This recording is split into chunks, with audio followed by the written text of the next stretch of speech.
my feeling like this film, Z For Zachariah, is in a bit of a way a throwback to the prior post-apocalyptic films that were sort of all about, the 1970s kind of Cold War scare, and I think it just says something about the way that people are feeling right now. There's a bit of anxiety about the end of the world, I think. I guess I was very fascinated, really, in the direct experience of what it'd be like if there's only 2 more people that you had to talk to for the rest of your life. What was your initial reaction to this type of story, and why did you feel the need to share it and put it on screen?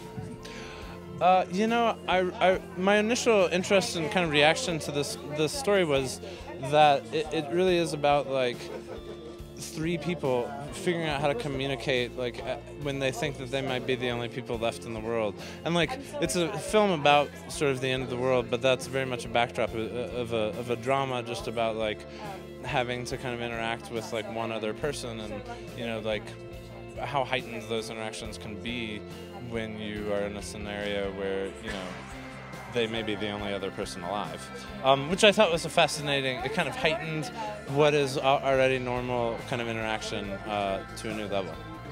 She's very young. In age-wise, she's a late teenager, but also just maturity-wise, very young. She's grown up on a farm, so it was a pretty insular environment, so she's quite socially awkward. I was hoping to portray her as someone who just has really good intentions but doesn't always execute them. I was very keen to prove that I could handle a role like this, because obviously after Wolf, people saw that worked out well and wanted me to keep doing roles like that, which wasn't what I wanted at the time. So I was very keen to prove that I could do that and aesthetically be a younger character, not a glamorous character, things like that. So I was really happy that this movie could kind of provide that. But more than that, it was just interesting knowing that I was going to do a project with Craig and seeing compliance and things like that, a really character-driven piece where it would be kind of quiet and just delving really deep into characters was obviously, that's an actor's dream.